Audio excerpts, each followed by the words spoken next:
Hi అండి, అందరికీ నమస్కారం. Welcome to our channel. Thank you for your support and ఇంకా సపోర్ట్ చేయండి. మన ఛానల్కి లైక్ చేయండి, సబ్స్క్రైబ్ చేయండి, మన ఫ్రెండ్స్ అందరికి కూడా షేర్ చేయండి. ఇప్పుడు లేటెస్ట్ న్యూస్ ఏంటిదంటే మనకు తెలిసిన ఇన్ఫర్మేషన్ ప్రకారం మ్యాక్సిమం ఏప్రిల్లో 100% టెట్ ఉంటుందట. కాబట్టి అందరు బీ రెడీగా ఉండండి. సో మనం ఈరోజు 4th క్లాస్లో ఎంటర్ అవుతున్నాం. 4th class Telugu. ఈరోజు ఈ వీడియోలో ఫస్ట్ అండ్ సెకండ్ తెలంగాణ వైభవం మరియు పరమానందయ్య శిష్యులు 2 లెసన్స్ నేర్చుకుందాం. ఓకే అండి, టాపిక్లో వెళ్ళినట్లయితే ఇక్కడ మనం చూడండి. 1వ పాఠం తెలంగాణ వైభవం. జై తెలంగాణ, జై జై తెలంగాణ, జై తెలంగాణ అని మనకి ఇక్కడ ఏంటిది ఫస్ట్ పేజ్ ఇచ్చారు. దాని యొక్క మనకి ఉద్దేశం ఏంటిదో ఇక్కడ చూద్దాం. తెలంగాణ రాష్ట్ర ప్రకృతి వనరులకు కవులకు కళాకారులకు త్యాగధనులకు ఘన చరిత్రకు చారిత్రక కట్టడాలకు నిలయమైంది చెప్పడమే ఈ పాఠం యొక్క ఉద్దేశం. సో మీరు ఒకసారి పాఠం చదవండి. పాఠంకి సంబంధించిన ఫొటోస్ కూడా మేము తెచ్చాము. మీరు కూడా 1కి 2 సార్లు టెక్స్ట్ బుక్ చదవండి. 4th class, 3rd class, 5th class ఏదైనా కానివ్వండి. డోంట్ నెగ్లెక్ట్ చేయొద్దు. అసలు నెగ్లెక్ట్ అనేది చేయొద్దు. నెక్స్ట్ ఇది ఏ ప్రక్రియకు చెందిందంటే గేయం ప్రక్రియకు చెందింది. నెక్స్ట్ ఇతివృత్తం ఏంటిదంటే తెలంగాణ గొప్పదనం. నెక్స్ట్ మనం ఇప్పుడే తెలుసుకున్నాం ఉద్దేశం అంటే ఏంటిది. తెలంగాణ రాష్ట్ర ప్రకృతి వనరులకు కవులకు కళాకారులకు త్యాగధనులకు ఘన చరిత్రకు చారిత్రక కట్టడాలకు ఇంకా నిలయమని చెప్పడమే ఈ యొక్క పాఠం ఉద్దేశం. నెక్స్ట్ మనం ఓన్లీ ఇంపార్టెంట్ పాయింట్స్ నేర్చుకుంటున్నాం కదండి. కాబట్టి మనం ఓన్లీ ఒకటి మోస్ట్ ఇంపార్టెంట్ బిట్ అండి. ఇక్కడ చూడండి మీరు, డిఎస్సి 2024లో వచ్చింది. మళ్ళీ నెక్స్ట్ టెట్ 2024లో వచ్చింది, 2025లో వచ్చింది. ఇంకా మనము చూసినట్లయితే 24 సెషన్స్లలో 2-3 సెషన్స్లలో వచ్చినాయి. ఇవి భాగవతమును రచించింది ఎవరు అని కూడా అడగచ్చు. ఇక్కడ రచించిన పోతన భక్త కవి అంటే పోతనకు ఏంటిది భక్త కవి అనేది ఇంకొక పేరు. అంటే మనం ఏమేమి పిలుస్తామంటే బమ్మెర పోతన అని పిలుస్తాం కదా. బమ్మెర అనేది వాళ్ళ ప్రాంతం పేరు. మనకు సహజ పండితుడు ఎవడు అని ఇక్కడ మనకు టెట్ 2024లో అడిగినటువంటి క్వశ్చన్. కాబట్టి మీరు చూడండి, 1కి 2 సార్లు చూసినట్లయితే మీకు కూడా అర్థమవుతుంది. నెక్స్ట్ రాణి రుద్రమ్మ కాకతీయుల రాజులకు సంబంధించిన వారు మన వరంగల్. నెక్స్ట్ తెలంగాణ అతిపెద్ద క్రైస్తవ చర్చి ఎక్కడ ఉంది అంటే మెదక్లో ఉంది. పీరి దట్టెలలో మెరుపు లాంటి వారు ఎవరు అంటే జాన్పాడు సైదులు. నెక్స్ట్ ఏమేమి నదులు ఉన్నాయి తెలంగాణ రాష్ట్రంలో అంటే గోదావరి, మళ్ళీ కృష్ణ. అంటే ఇవి మేజర్గా అంటే ఎక్కువ శాతం ఉన్నటువంటి నదులు. నెక్స్ట్ దేశీ పదాలకు ఫేమస్ అంటే ఎవరు మనకు ఆదికవి అయినటువంటి వారెవరు పాల్కూరి సోమనాథుడు. మనం పాల్కూరికి సోమన్న అని కూడా పిలుస్తాము. ఇది మనకు డిఎస్సి 24లో ఇంకా టెట్ 24లలో అడిగినారు. 24 అంటే మనకు 2024 అని అర్థం అండి. ఇక్కడ 4 సెషన్స్లలో అడిగిరు. మేము 1కి 2 సార్లు చూస్తున్నాం. మీరు కూడా చూడండి, మీకు కూడా అర్థమవుతుంది. నెక్స్ట్ నల్ల బంగారం దేనిని అంటామంటే మనం సింగరేణి అంటే బొగ్గు గనులను అంటాం. నెక్స్ట్ ఈ పాఠంలో ఉన్నటువంటి అలంకారం ఏంటిదంటే అంత్యానుప్రాస అలంకారం. ఒకసారి మీరు చూడండి, పాఠంలో మీకు తెలుస్తుంది. ఓకే, నెక్స్ట్ తెలంగాణలోని జానపద కళలు ఏమేమి ఉన్నాయి. పేరిని నృత్యం, మిమిక్రీ, ఒగ్గు కథ, యక్షగానం, ఇవన్నీ కూడా మనకు జానపద కళలు తెలంగాణలో ఫేమస్ కదండి అవి. నెక్స్ట్ నిజాంను ఎదిరించిన తెలంగాణ వీరుడు ఎవరు అంటే కొందరు ఉన్నారు. దాంట్లలో నారాయణ పావర్ గారు, సూరవరం ప్రతాప్ రెడ్డి, పివి నరసింహారావు గారు, వీళ్ళందరూ కూడా ఉన్నారు.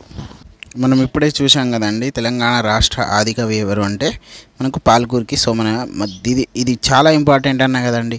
టెట్ 2024లో అయితే బాగా ప్రతి ఒక్క సెషన్స్లలో రిపీటెడ్గా వచ్చినాయి. మేము అంటే షాకింగ్ అయినాం. కాబట్టి మీరు కూడా మంచిగా 1కి 2 సార్లు చూసుకోండి. నెక్స్ట్ వాడుకలో లేని అక్షరాలు ఇది నెక్స్ట్ చూద్దాం. మనం ఫస్ట్ అయితే ఇక్కడ బిట్స్ చేద్దాం. బహువచనాలు ఉన్నాయి, దాంట్లో ఏకవచనంగా మనం కన్వర్ట్ చేయాలి. ఏమేమి ఉన్నాయంటే గనులు అంటే గని, శిల్పాలు శిల్పం, పదములు పదం. ఇక్కడ నెక్స్ట్ కథలు కథ, పొరలు పొర, సిరులు సిర. అంటే ఇట్లా సిరి ఉంటుంది కదా, ఇట్లా మీకు ఒకటి చూడాలి. మనం టెక్స్ట్ బుక్ చూసినట్లయితే ఏదైనా కూడా మనకు అర్థమవుతుంది. నెక్స్ట్ ఇక్కడ చదువు ఆనందించు దాంట్లో పిల్లలారా రారండి అని ఉంది. ఒకసారి మీరు కూడా చూసుకోండి మీకు టెక్స్ట్ బుక్లలో. నెక్స్ట్ పాఠం 2వ పాఠం పరమానందయ్య శిష్యులు. మనం ఇక్కడ ఉన్మీకరణ చిత్రం చూడండి, మీకు మన పిక్చర్లో క్లారిటీగా కనబడుతుంది. నెక్స్ట్ ఉద్దేశం చూసినట్లయితే కథల ద్వారా హాస్య రసాన్ని పిల్లలకు అందించి ఆనందింప చేయడమే ఈ యొక్క పాఠ్య ఉద్దేశం. మనకు ఇక్కడ చూడండి, అంతా కూడా మనకు టెక్స్ట్ బుక్ చూపెడతాం. ముందు చూడండి, టెక్స్ట్ బుక్ చూసినారు కదా. నెక్స్ట్ ఇదంతా కూడా లెసన్ ఒకసారి చదవండి మీరు. ఇక్కడ మనకు ప్రక్రియ ఏ ప్రక్రియకు చెందిందంటే కథా ప్రక్రియకు చెందింది. ఇతివృత్తం ఏంటిదంటే హాస్యం. ఇది కథల ద్వారా హాస్య రసాన్ని పిల్లలకు అందించి ఆనందింపజేయడమే ఈ పాఠం యొక్క ఉద్దేశం. ముందే చూసినాం కదా, పరమానందయ్యకు ఎంతమంది శిష్యులు అంటే 12 మంది శిష్యులు. ఒకసారి మన ఛానల్ చూడండి, మనం ఎట్లా సబ్స్క్రైబ్ చేయాలో కూడా మేము చూపెడుతున్నాం. ఇదంతా కూడా మన ఛానల్ అండి. దీంట్లో మనకు TET and DSC point of వ్యూలో చాలా ఇంపార్టెంట్గా మేము వీడియోస్ చేస్తున్నాము. ఇదంతా కూడా ప్లేలిస్ట్. దీంట్లో 3rd, 4th, 5th నుండి స్టార్ట్ అవుతున్నాయి అంత వీడియోస్. ఇట్లా సబ్స్క్రైబ్ చేసుకోండి. తర్వాత బెల్ ఐకాన్ని మనం ఆల్ నోటిఫికేషన్స్ ఆల్ అని పెట్టుకుంటే మీకు మేము పోస్ట్ చేసే ప్రతి ఒక్క వీడియో మీకు వస్తుందండి. ఒకటి చిన్న మనకు వ్యాకరణాంశం అంటే మనకి ఇక్కడ నామవాచకాలు ఇక్కడ స్టార్ట్ చేశారు. నెక్స్ట్ ఇక్కడ చూడండి, కింద గీసిన వ్యక్తుల పేర్లు, జిల్లాల పేర్లు, పండ్ల పేర్లు ఉన్నాయి కదా. ఇట్లా వ్యక్తులు, వస్తువులు, ప్రాంతాల పేర్లను తెలిపే వాటిని ఏమంటారంటే నామవాచకాలు అంటారు. ఇదంతా కూడా వ్యాకరణాంశానికి సంబంధించింది. ఒకసారి మీరు టెక్స్ట్ బుక్లో చూసినట్లయితే మీకు చాలా అర్థమవుతుంది. నెక్స్ట్ ఇది చిన్ని కృష్ణుడు కథ ఉంటుంది. ఇక్కడ ఇది ఏ ప్రక్రియకు చెందిందంటే మనకు కథా ప్రక్రియకు చెందింది. ఏ ఇతివృత్తానికి చెందిందంటే ఏ ఇతిహాసం. ఇది ఇట్లా జరిగిందని అర్థము. తర్వాత మనం కొన్ని మెయిన్ పాయింట్స్ చూద్దాం. కంసుని చెల్లెలు ఎవరు అంటే, కంసుడు ఎవరు అంటే రాక్షసుడు అనే చెల్లెలు దేవకి భర్త వసుదేవుని అనే వసుదేవుడు. తర్వాత నెక్స్ట్ దేవకి వసుదేవుడు యొక్క 8వ సంతానమే మనకు కృష్ణుడు. ఆ కృష్ణుడి యొక్క మేనమావనే రాక్షసుడు. ఎందుకు, అతని నుండి అపాయం ఉంటుందని అందుకే పుట్టిన 7 అమ్మాయిలను చంపేస్తాడు. ఇట్లా ఇదంతా స్టోరీ ఉంటుంది, మీరు చూడండి ఒకసారి. గోకులంలో తన స్నేహితుడు ఇట్లా చంపేస్తాడని ఏం చేస్తాడు వసుదేవుడు, వేరే అంటే తన గోకులంలో తన స్నేహితుడు ఉంటాడు, ఎవరు, నందగోపుడు. అతని దగ్గర పోయి దాచిపెడతాడు. నందగోపుడి భార్య ఎవరు, యశోద. అక్కడ యశోదకు అమ్మాయి పుడుతుంది. ఆ అమ్మాయి యశోద ఉంది కదండి, అక్కడ ఎవరు, వసుదేవుడు తీసుకొస్తాడు. ఇట్లా ఎక్స్చేంజ్ అవుతుంది అన్నట్టు.